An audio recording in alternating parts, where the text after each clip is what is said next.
Hey everyone, welcome to another edition of the Castanet Week in Review. I'm Braden Ursel, and I've got some interesting stories to share with you from the past week, including a $5 million donation to the KGH Foundation. More than 2 years after a wildfire destroyed the village of Linton, the first building permit has been issued for the rebuild of a single-family home. More flights have been added to the Pancontinental Airport, and finally, the Pancontinental Curling Championships were played in Kelowna this week, bringing in hundreds of spectators.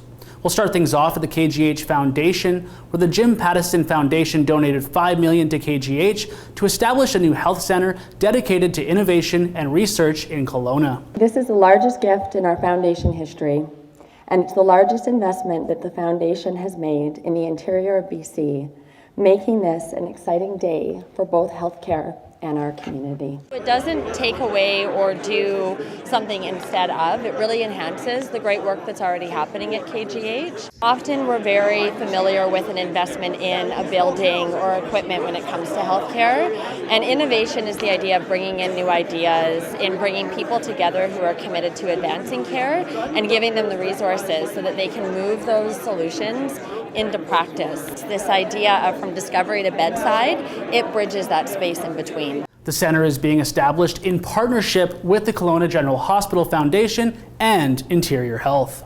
The first building permit for a single-family home has been issued in Linton since the village was mostly destroyed by a wildfire more than 2 years ago, a step municipal officials in the community call a significant milestone.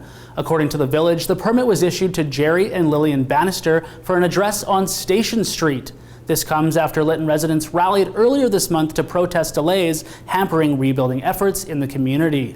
According to the village of Linton, provincial representatives were in the community last week meeting with residents and business owners about the rebuild.